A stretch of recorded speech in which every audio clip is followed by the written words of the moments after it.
What if I told you some of the best muscle-supporting seafood for older adults isn't salmon, isn't tuna, and isn't the fish most people keep buying over and over again?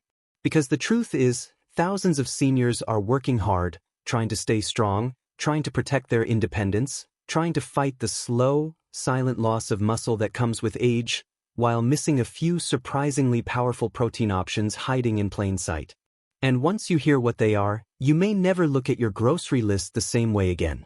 But don't skip ahead, because this is where most people get it wrong. It's not just about eating more protein.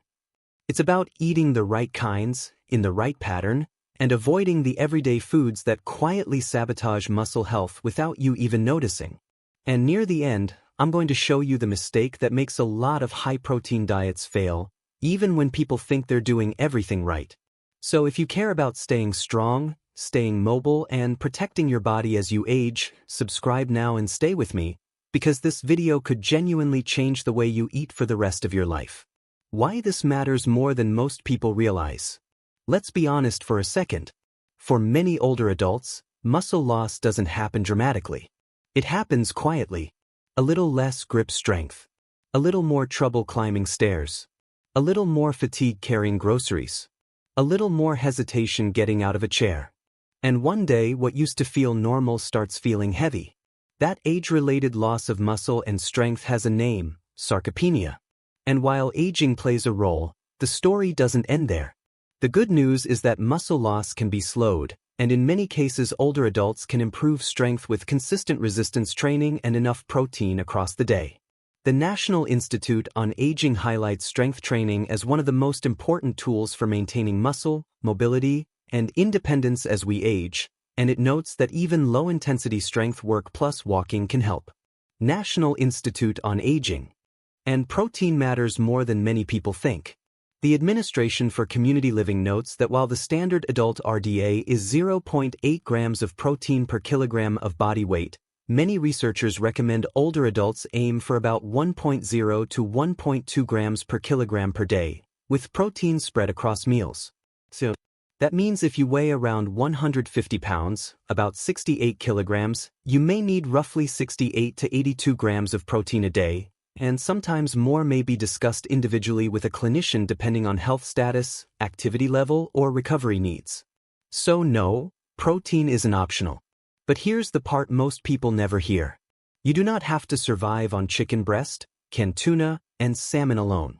There are other seafood choices, some affordable, some overlooked, some surprisingly practical, that can help diversify your meals and make it easier to hit your protein goals. And I'm saving the most impressive protein option for later. Seafood option 1, snails. Let's start with the one most people never see coming, snails. Now before you click away, hear me out. A lot of people think of snails as exotic, strange, or something they'd only see in a restaurant. But nutritionally, edible snail meat, often served as escargot, can be a lean protein source.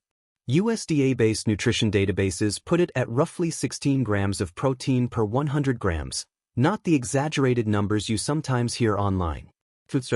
That means snails are not a miracle food. They are not magically higher in protein than everything else. But they are a real protein source, and for people who enjoy them or have access to them, they can absolutely be part of a muscle-supportive diet. And that matters because this video isn't about fantasy. It's about what actually helps. Snails also provide minerals like iron and magnesium, nutrients older adults often don't get enough of. And when you're trying to stay energized, support muscle function, and keep meals interesting, variety matters emotionally just as much as it matters nutritionally. Because sometimes the reason people fail is not that they don't care. It's that they get bored. They get tired of eating the same foods. They get discouraged. And when that happens, consistency disappears. That's why a food like snails can matter more than it seems. Not because it's magic, but because it gives you another option. Another path. Another way to say, I'm not stuck. If you do use snails, keep it simple. Add them to a tomato-based stew, sauté them with garlic and herbs, or pair them with beans and vegetables so the meal feels rich, comforting, and satisfying, not like a punishment. Because if healthy eating feels miserable, most people don't stay with it. And what matters most is what you can repeat. Seafood option 2, mussels. Now let's move to a seafood that deserves far more respect than it gets, mussels. Mussels are one of the most underrated foods in this conversation. Cooked blue mussels provide about 17.9 grams of protein per 100 grams in USDA-based nutrition data. They also bring along vitamin B12, selenium, iron, phosphorus, and omega-3 fats. My food data. And that combination matters. Because when older adults think about muscle health, they often think only about protein grams. But muscle function doesn't happen in isolation. Your body is a system. Energy, nerves, blood health, recovery, movement, they all intersect. That's part of what makes mussels so compelling. They're not the highest protein seafood on this list, but they're nutrient-dense. They're fast to cook. And in many places, they can be a smart budget-friendly choice compared with pricier fish fillets. Picture this for a second. A senior who's trying to eat well walks into the store and sees salmon at one price, fresh tuna at another, and suddenly healthy eating starts to feel expensive. That's when discouragement creeps in. That's when people tell themselves, maybe I just can't afford to eat for mussel. But mussels can interrupt that story. They can be steamed with garlic, onions, and a splash of broth. Tossed into pasta with white beans. Added to soup. Folded into rice dishes. Served with crusty whole grain bread and vegetables. That's not deprivation. That's a real meal. And real meals are what keep people going. Seafood option 3, shrimp and prawns. Now here's where things get practical. Shrimp, called prawns in many places, are one of the easiest protein foods to keep in rotation, especially frozen. According to the FDA's seafood nutrition data, cooked shrimp provides about 21 grams of protein in a 3-ounce serving. That makes shrimp a strong, convenient option, but let's correct a myth right now. Shrimp is not some secret protein giant that beats every fish. In the same FDA data, salmon offers about 22 to 24 grams of protein per 3-ounce serving, and tuna is even higher at about 26 grams. So if you've heard someone say shrimp crushes salmon in protein, that's simply not accurate.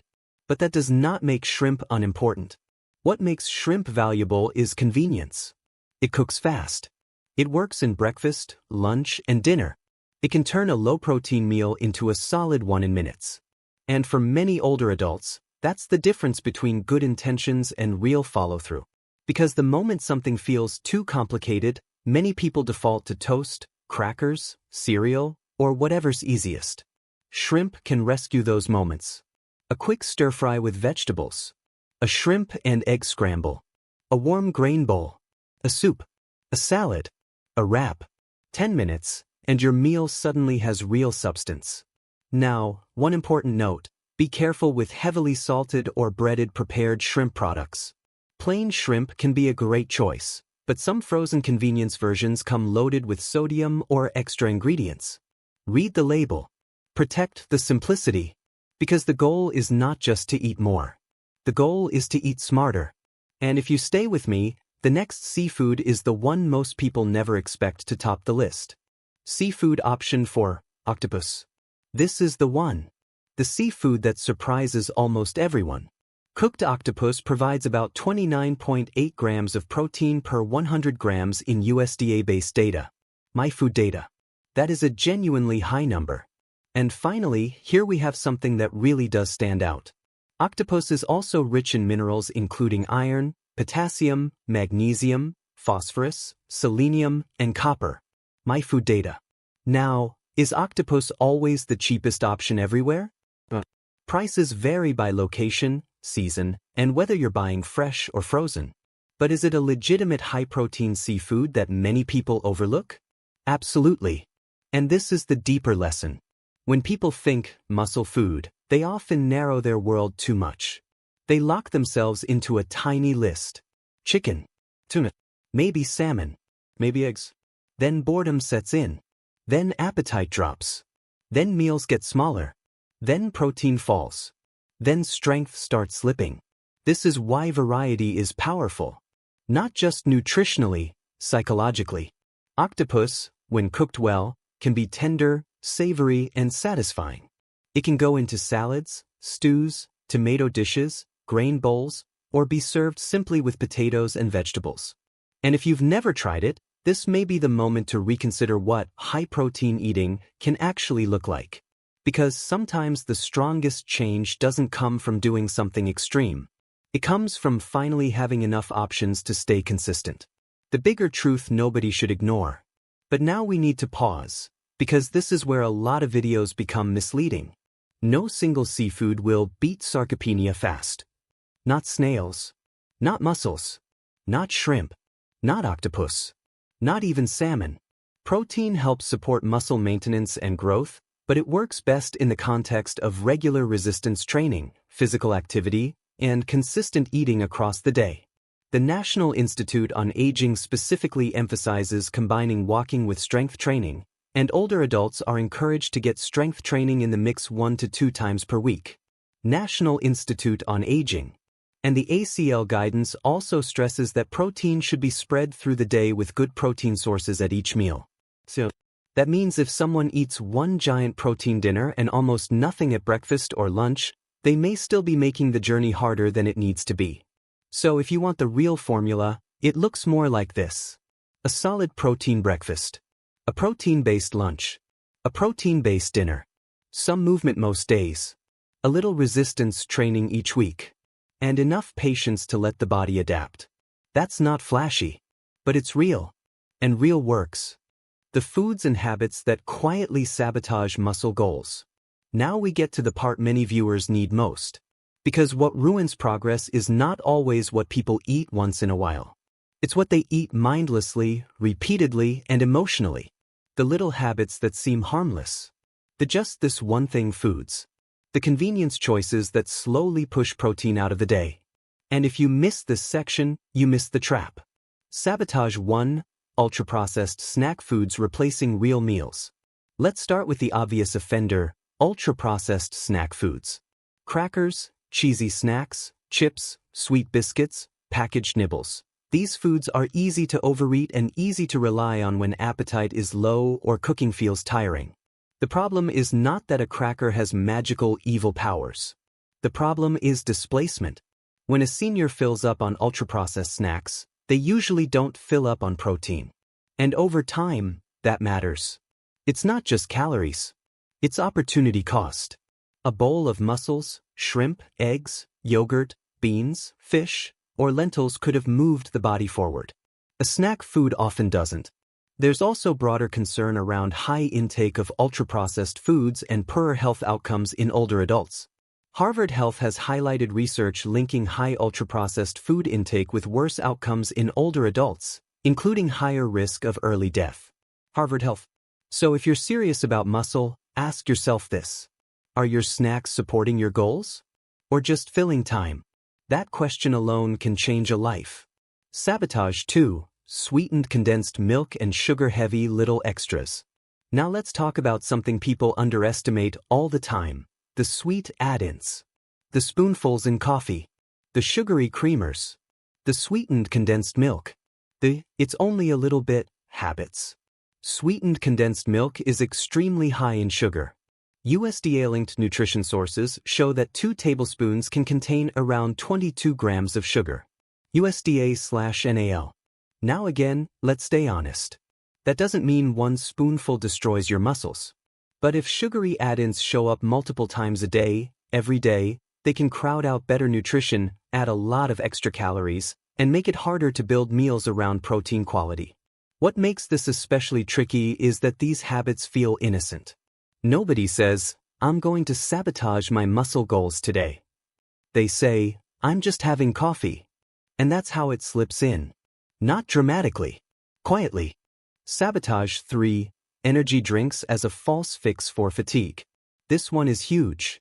A lot of people feel tired and assume they need more stimulation when what they may actually need is better sleep, better hydration, better food, more protein, or a medical review. Energy drinks can look like a shortcut. But the safety concerns are real. The National Center for Complementary and Integrative Health warns that large amounts of caffeine can cause serious heart and blood vessel problems, including rhythm disturbances and increases in heart rate and blood pressure. That matters for anyone, but especially for older adults, who may already be managing blood pressure, heart concerns, medications, or sleep disruption. And beyond the safety issue, energy drinks create an emotional trap. They make people feel like they've solved fatigue. But they often haven't solved anything. They've just covered it up for a few hours. If fatigue is driving you toward energy drinks, that is not a cue to push harder. That is a cue to look deeper. Sabotage 4. Fast food meals that crowd out better choices. Now for the final trap.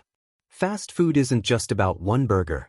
It's about the pattern, the routine, the repeated moment when convenience beats intention. Can a person eat a burger sometimes and still build strength? Of course. But if fast food meals become a regular replacement for balanced, protein-forward meals made with better ingredients, progress gets harder. Usually not because of one single ingredient, but because the pattern brings excess calories, refined carbs, sodium, and lower-quality meal structure while pushing out nutrient-dense foods. And that's what people miss. Muscle health is not built by occasional perfect choices. It's built by repeated decent ones. The meals you can return to. The foods you can buy again. The habits you can survive on when life gets messy. That's the real game. The mistake that makes high-protein diets fail. And here it is. The mistake I told you to stay for. The mistake that ruins so many good intentions. People focus on protein totals, but ignore protein distribution, strength training, and consistency. They try to make up for it at dinner. They eat almost no protein in the morning. They snack through the afternoon. They stay sedentary. And then they wonder why nothing seems to change. But the evidence-based message is clear. Older adults benefit from getting enough protein throughout the day, and muscle health is better supported when that nutrition is paired with resistance training. ACL National Institute on Aging. So if you've been frustrated, I want you to hear this clearly. You do not need a perfect diet. You do not need expensive supplements. You do not need to eat like a bodybuilder. But you do need a repeatable system. A breakfast with protein. A lunch with protein. A dinner with protein. A few seafood options you actually enjoy. Less dependence on ultra-processed filler foods. Some walking. Some resistance work. And the humility to stay patient long enough for the body to respond. That's how strength comes back. Not overnight, but steadily. And steady is powerful. Because at the end of the day, this isn't just about seafood. It's about freedom. It's about getting up from the couch without bracing yourself. It's about carrying your own bags, climbing your own stairs, opening jars, traveling, standing longer, fearing less, depending less, and feeling in your own body that you are still here, still capable, still strong, still becoming. That matters more than most people will ever admit. So if this video helped you, subscribe now, because on this channel, we don't just talk about aging. We talk about fighting for quality of life. And before you go, tell me in the comments, which of these seafoods would you actually try first? Snails, mussels, shrimp, or octopus?